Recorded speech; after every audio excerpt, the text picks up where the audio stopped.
Hello friends, അപ്പോൾ പുതിയൊരു സ്ഥലത്തെ കാഴ്ചകളൊക്കെ ആയിട്ടാണ് ഇന്ന് ഞാൻ നിങ്ങളുടെ മുന്നിലേക്ക് എത്തുന്നത്. സാധാരണ ഞാൻ ഇന്ത്യ ഒട്ടാകെ ഇങ്ങനെ കറങ്ങിയിട്ടുള്ള കാഴ്ചകളൊക്കെയാണ് നിങ്ങളുടെ മുന്നിൽ എത്തിക്കുന്നത്. എൻ്റെ സ്വന്തം നാട്ടിലുള്ള കാഴ്ചകൾ തന്നെ ഒരുപാടുണ്ട്. അതിലൊരു സ്ഥലത്തേക്കാണ് ഇന്ന് പോകുന്നത്. വൈതൽക്കുണ്ട് വെള്ളച്ചാട്ടം എന്ന് പറയുന്ന ഒരു വെള്ളച്ചാട്ടം കാണാൻ പോവാണ്. നല്ല മഴയാണ് ഇപ്പോൾ. അപ്പോൾ എൻ്റെ കൂടെയുള്ളത് എൻ്റെ സുഹൃത്ത് വിപിൻ വിശ്വൻ ആലക്കോടാണ്. ഞാൻ അരുൺ ആലക്കോട്, ഇത് വിപിൻ വിശ്വൻ ആലക്കോട്. അപ്പോൾ ഞങ്ങൾ രണ്ടാളൂടെ ഇപ്പോൾ ആ വെള്ളച്ചാട്ടം കാണാൻ പോവാണ്. ആ കാഴ്ചകൾ നിങ്ങൾക്ക് മുന്നിലേക്ക് എത്തുകയാണ്. അപ്പോൾ നമുക്ക് കാഴ്ചകൾ കാണാം. അപ്പോൾ ഞങ്ങൾ ഏറ്റവും നല്ലൊരു മഴ സമയത്താണ് ഞങ്ങൾ ഈ വെള്ളച്ചാട്ടം കാണാൻ പോകാനായിട്ട് ഇറങ്ങിയത്. ആലക്കോട് നിന്നും ഈ വെള്ളച്ചാട്ടത്തിൻ്റെ അവിടേക്ക് ഏകദേശം 7 കിലോമീറ്ററോളം ദൂരമുണ്ട്. മല കയറി വേണം നമുക്ക് അവിടേക്ക് എത്താൻ. മഴ പെയ്തുകൊണ്ടിരിക്കുകയാണ് കേട്ടോ. അപ്പോൾ നമുക്ക് ആ കാഴ്ചകളൊക്കെ ഒന്ന് കാണാം.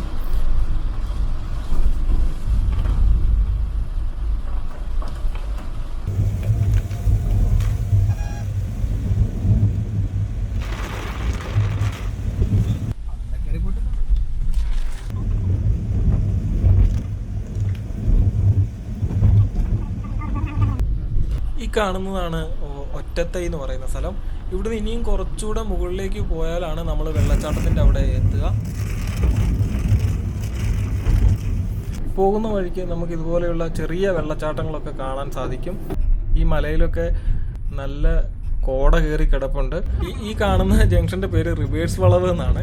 ഇത് പണ്ട് കാലത്ത് ഇവിടുന്ന് ഈ കാപ്പിമലയ്ക്കൊക്കെ വരുന്ന വണ്ടി തിരിഞ്ഞു കയറാൻ ഒരുപാട് ബുദ്ധിമുട്ടുമായിരുന്നു, വണ്ടി വളയ്ക്കാനൊക്കെ. അപ്പോൾ വണ്ടി ഇങ്ങനെ മുകളിലേക്ക് കയറാനായിട്ട് മുന്നോട്ട് എടുത്ത് തിരിച്ച് ബാക്കോട്ട് എടുത്തിട്ടാണ് വണ്ടി പിന്നെ കാപ്പിമല ഭാഗത്തേക്ക് പോവുക. ഇവിടുന്ന് 1.5 കിലോമീറ്റർ ദൂരവും കൂടിയുണ്ട് നമ്മുടെ ഈ വാട്ടർഫാൾസിലേക്ക് നമുക്ക് എത്താനായിട്ട്. അപ്പോൾ നമുക്ക് അവിടുത്തെ കാഴ്ചകളിലേക്ക് പോവാം.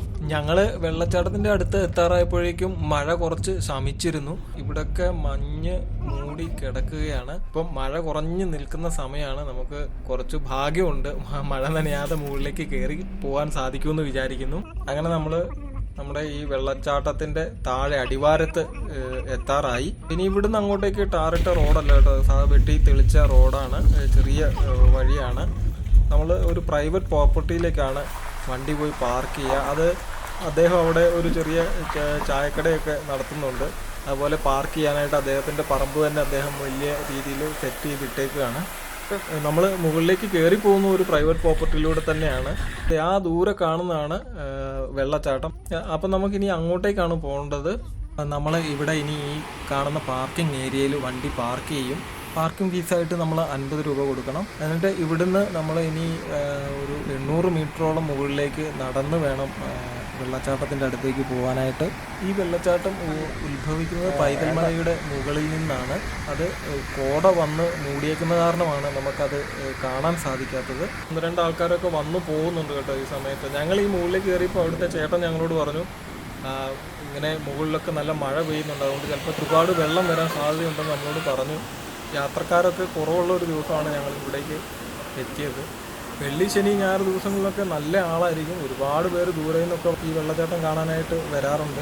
മുകളിലേക്ക് നടക്കുന്ന വഴിക്ക് തന്നെ 2 ചെറിയ തോടുകൾ കടന്ന് വേണം നമുക്ക് മുകളിലേക്ക് പോകാനായിട്ട്. അപ്പോൾ വലിയ വെള്ളമൊക്കെ ഉള്ള സമയമാണെങ്കിൽ സൈഡിൽ കൂടെ പിടിച്ച് നടക്കാനായിട്ട് ഇതുപോലെ കയറ് കെട്ടിയിട്ടിട്ടുണ്ട്. അപ്പോൾ നമ്മൾ വളരെ ശ്രദ്ധിച്ച് ഈ കയറ് പിടിച്ച് വേണം ഈ തോട് കടന്ന് മുകളിലേക്ക് പോകാനായിട്ട്.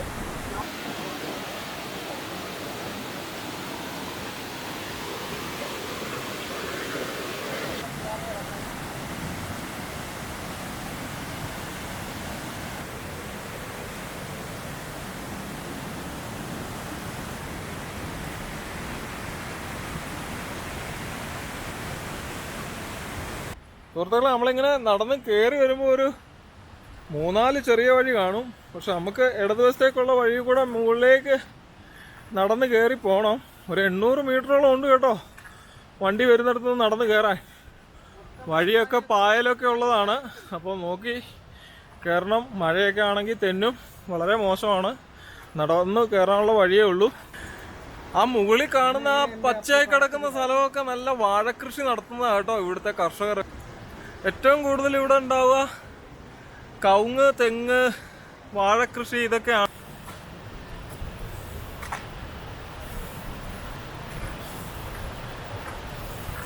ചെറിയ ഉറവയൊക്കെ പൊട്ടി വരുന്നത് നമുക്ക് ഈ വീഡിയോയിൽ നോക്കിയാൽ കാണാൻ സാധിക്കും.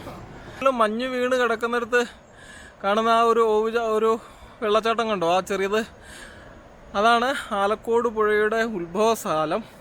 അതിൻ്റെ ഏറ്റവും മുകളിൽ നിന്നാണ് ഈ പുഴ ഉത്ഭവിക്കുന്നത്.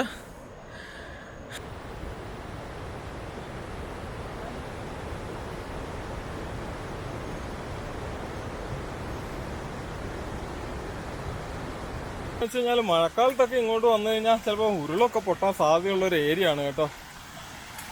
നമ്മുടെ ഭാഗ്യം പോലൊക്കെ ഇരിക്കും ഓരോ കാര്യങ്ങളും. അപ്പോൾ ഇതുകൊണ്ട് ഈ വഴിയൊക്കെ അത്രയ്ക്കും ഇതായിട്ടുള്ള വഴികളാണ്. എവിടുന്ന് വേണേലും മണ്ണ് നിരങ്ങി വീഴലോ ഉരുള് പൊട്ടലോ ഒക്കെ ഉണ്ടാവാൻ സാധ്യതയുണ്ട്. അപ്പോൾ നമ്മൾ നടന്ന് നമ്മൾ വെള്ളച്ചാട്ടത്തിൻ്റെ അടുത്ത് എത്താൻ പോവുകയാണ് കേട്ടോ. നല്ല നീരുറവുമാതിരിയുള്ള വെള്ളമായി വരുന്ന ഇതാണ്ട്. അപ്പോൾ നമ്മൾ വെള്ളച്ചാട്ടത്തിൻ്റെ അടുത്ത് എത്തുകയാണ്. ആഹാ കണ്ടോ, സൂപ്പർ അല്ലേ, അടിപൊളി ആംബിയൻസ് അല്ലേ. ഞങ്ങൾ ഇവിടേക്ക് കയറി വരുമ്പോൾ ഇവിടെ അധികം ആൾക്കാരൊന്നും ഉണ്ടായിരുന്നില്ല. അതുപോലെ ഇത് ഈ കാണുന്ന സ്ഥലത്ത് ഈ വെള്ളം വന്ന് വീഴുന്ന ഭാഗത്തൊക്കെ ഒരുപാട് ആൾക്കാർ ഇറങ്ങി നീന്തുകയൊക്കെ ചെയ്യുന്ന സ്ഥലമാണ്. താഴെ കണ്ടോ, നമ്മുടെ കാറാണ് അവിടെ കിടക്കുന്നത്. നമ്മളത് അവിടെ നിന്ന് ഇത്രയും ദൂരം, ഏകദേശം എനിക്ക് തോന്നുന്നു 1 കിലോമീറ്ററോളം ദൂരം ഉണ്ട് കേട്ടോ താഴെ നിന്ന് ഇങ്ങോട്ട് നടന്ന് കയറാനായിട്ട്. അവിടെ നിന്ന് ഇത്രയും മുകളിൽ വന്നിരിക്കുകയാണ്.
അപ്പോൾ സുഹൃത്തുക്കളെ, അപ്പോൾ നമ്മളിവിടെ വരുമ്പോൾ നല്ല മഴയായതുകൊണ്ട് അങ്ങനെ ടൂറിസ്റ്റുകളൊന്നും ഇല്ലാതിരിക്കുന്ന സമയമാണ്.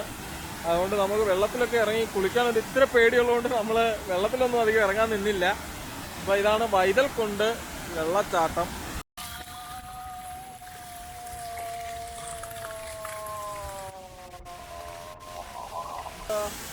ഈ കാണുന്നതാണ് വൈതൽക്കുണ്ട് വെള്ളച്ചാട്ടം. അങ്ങനെ ഞങ്ങൾ ഇവിടുന്ന് ഇറങ്ങുകയാണ്. ഈ മഴയായതുകൊണ്ട് ആ വെള്ളത്തിലിറങ്ങി കുളിക്കാനൊന്നും പറ്റിയില്ല. സാധാരണ ഇവിടെ വരുന്ന ആൾക്കാരൊക്കെ കാണുന്ന കുഴിയിലിറങ്ങി കുളിച്ച് ആർമാദിച്ചൊക്കെയാണ് പോവുക. എനിക്ക് ആർമാദിക്കാനൊന്നും സാധിച്ചില്ല, കാരണം മഴ പെയ്തുകൊണ്ടിരിക്കുകയാണ്. അപ്പോൾ വെളിയിൽ നിന്ന് ചിലപ്പോൾ നമുക്ക് മോശം വെള്ളമൊക്കെ വരാൻ സാധ്യതയുണ്ട്. മാത്രമല്ല കൂടുതൽ വെള്ളം വന്നു കഴിഞ്ഞാൽ ചിലപ്പോൾ നമ്മൾ അങ്ങ് താഴെ പോയി കിടക്കും. അതുകൊണ്ടാണ് വെള്ളത്തിൽ ഇറങ്ങാതിരുന്നത്. അപ്പോൾ ഞങ്ങളിവിടുന്ന് പതിയെ ഇറങ്ങുകയാണ്. പുതിയൊരു കാഴ്ചയും പുതിയൊരു സ്ഥലത്തെ വിശേഷങ്ങളൊക്കെ ആയിട്ട് വേറൊരു വീഡിയോയിൽ കാണാം. അപ്പോൾ ഈ വീഡിയോ നിങ്ങൾക്ക് ഇഷ്ടപ്പെട്ടുവെങ്കിൽ ലൈക്ക് ചെയ്യുക, ഷെയർ ചെയ്യുക, സബ്സ്ക്രൈബ് ചെയ്യുക. താങ്ക്